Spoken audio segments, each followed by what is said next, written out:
Modern Palestine does not exist.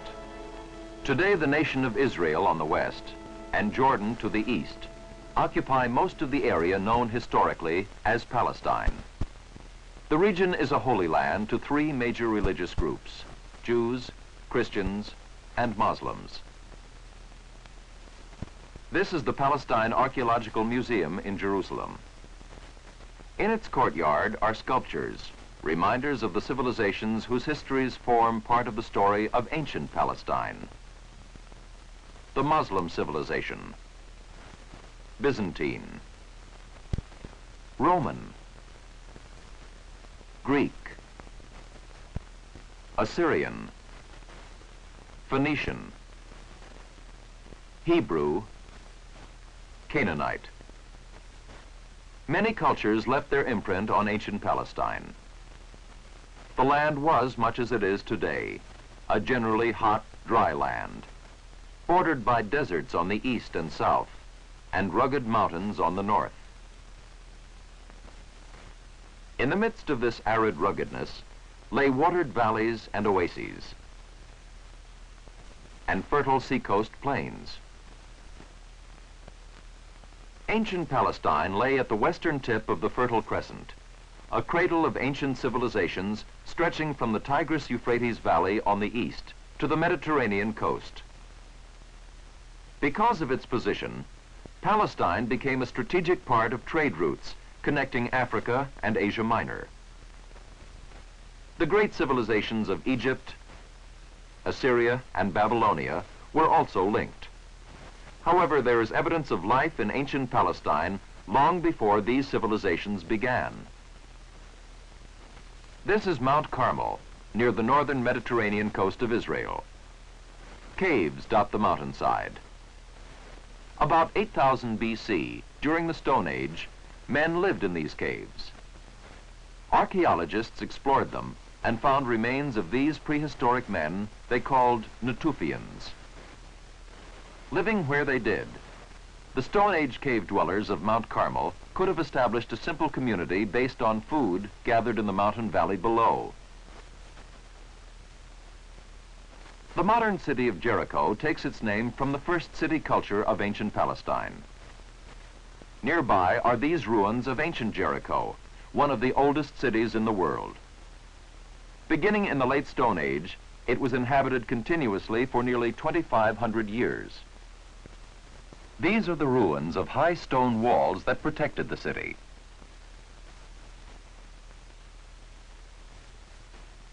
This was a great fortified tower.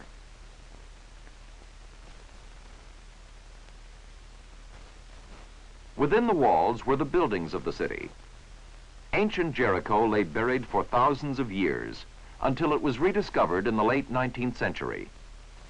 With it were uncovered objects that showed something of its people and their way of life. These are primitive hunting and agricultural tools that indicate a firmly established community. Ancient Jericho flourished around 4500 BC, but declined during the next 2,000 years. These are the ruins of neighboring Megiddo. Cities of ancient Palestine were occupied by wave after wave of pastoral nomads. Bits of pottery found as the cities were unearthed have helped archaeologists learn something about these people. Their tools and weapons are clues to their level of civilization. In the period around 3000 BC, ancient Palestine was again the target of nomadic invasions, bringing destruction to many cities. These are the ruins of the ancient fortified city of Hazor, established about 2500 BC. It was built by a new people who swept into ancient Palestine, the Canaanites from Syria, who built many walled cities and divided Palestine into city-states. The establishment of Hazor by the Canaanites and the construction and resettlement of other cities in ancient Palestine marked a rebirth of city culture. In unearthing these ancient cities, archaeologists also uncovered figurines that suggest the weapons of the Canaanites, pottery that shows both Egyptian and Minoan influences. representations of many gods and goddesses, which indicate a polytheistic religion. Inscriptions on vases and tablets show a written language, cuneiform, a system of writing developed by Babylonians.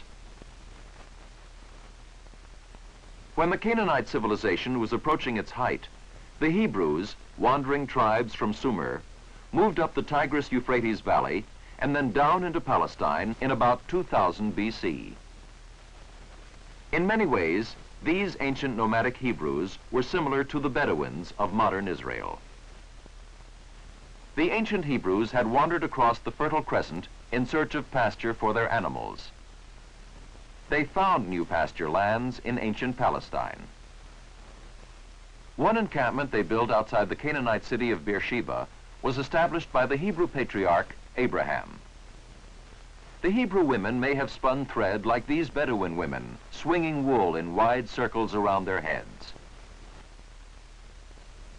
The men may have wondered about the future of their people.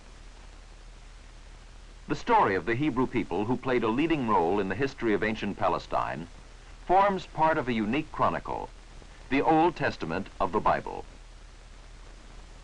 With their studies of ancient manuscripts discovered by archaeologists, Bible scholars have added to our knowledge of biblical times. These ancient writings also show that the Old Testament story of Abraham and his people has not changed much in the thousands of years during which the Bible was translated from language to language. Possibly no single archaeological find has better indicated this than the Dead Sea Scrolls. After they arrived in 2000 BC, some of the Hebrew tribes left ancient Palestine and wandered into Egypt. An ancient Egyptian wall painting gives us an idea of how these nomads might have looked.